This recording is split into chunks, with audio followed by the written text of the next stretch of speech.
This is a video about this bicycle that I made. It's obviously a homemade bicycle. It's what we call a short wheelbase recumbent.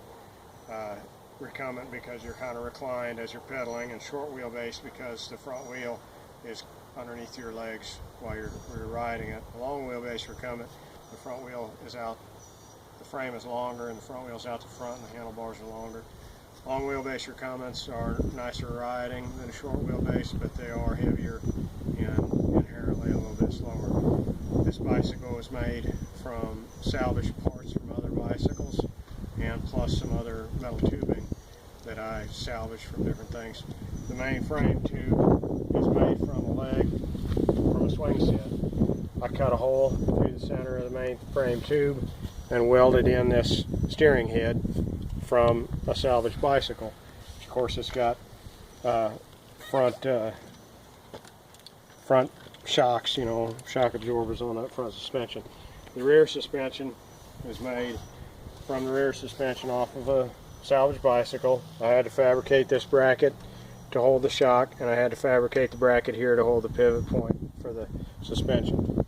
The bicycle chain is about 150 inches long, and it actually takes 3 full-size bicycle chains to make up the one chain for this. I just bought a chain recently at Walmart. I had to go buy 3 chains and hook them all together, and then ended up cutting out a little short piece to make the full chain for it. Other than that, this front section here, this is actually made from another bicycle where I cut out the pedal crank and the framework and then welded that to the front of this tubing, and that of course holds a gear set. It is 21 speed. It's got 3 speeds in the front and 7 speeds in the back.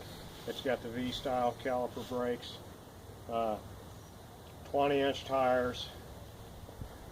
One of my objects in making this was I wanted something that was easy to maintain, and that replacement parts were going to be easy to find.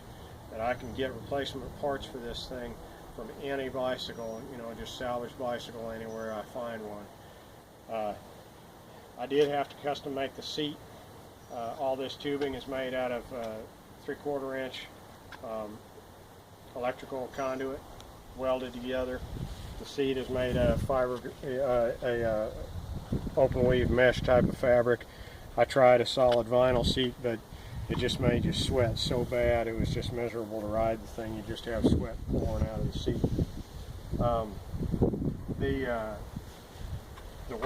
The cart here, the trailer, I bought as a complete finished unit from a Amish mail order catalog. Originally, the hitch was a high hitch. It came up real high and was designed to snap onto the seat post on a standard style bicycle. I took the hitch off and placed it down here because it bounced around so much it was really kind of unstable. The cart will hold a lot of weight. I've had probably over 200 pounds in it before. I used to even use this cart. We lived about 15 miles from town when we lived in Oklahoma, and I would run to town every week and buy groceries and load this thing, have it heaped full of groceries. Had a little cooler back there that I'd keep the cold stuff in. I would also put my tools in there. Sometimes I took it to the job when I was doing construction work. I'd load it full of tools and take off. It does ride pretty nice, and it's a good, you can just ride all day long on this thing. So one of the things you find out when you're trying to learn to ride a recumbent, they don't operate like a normal bicycle. On a normal bicycle, when you're balancing, you're using your front wheel steering to balance, but also you use your body position to balance. On a recumbent, you can't position your body, so the only thing you can use to balance is your steering. And then also, on a standard style bicycle, you use your whole body to power that bicycle. Sometimes when you're going up a hill especially, you'll stand up off of the seat and really use your handlebars and use your arms and your back and your hips and everything to power that bicycle. On a recumbent, it's just your legs, and that's all. And so a lot of times when you're going to pull up a really steep grade, you just got to downshift and go really, really slow. because you're just using your legs. You don't use any of the rest of your body. But it does make for a ride that is, I feel like you're able to make those long endurance rides a lot more comfortably. So I'll take a quick ride around here just to give you an example of what it looks like on the road.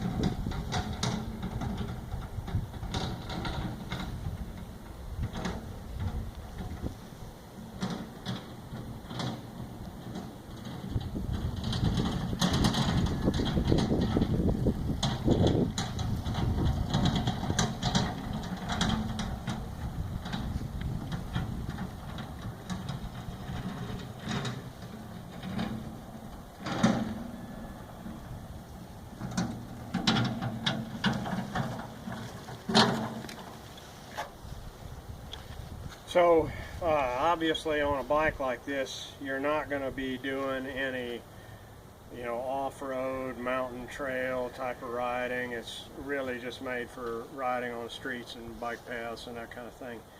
But if you do have a situation where you want to make long distance bike rides with a good heavy load, I really think that this is the way to go. I could easily put 200 pounds of gear in this trailer and take off on a cross-country ride.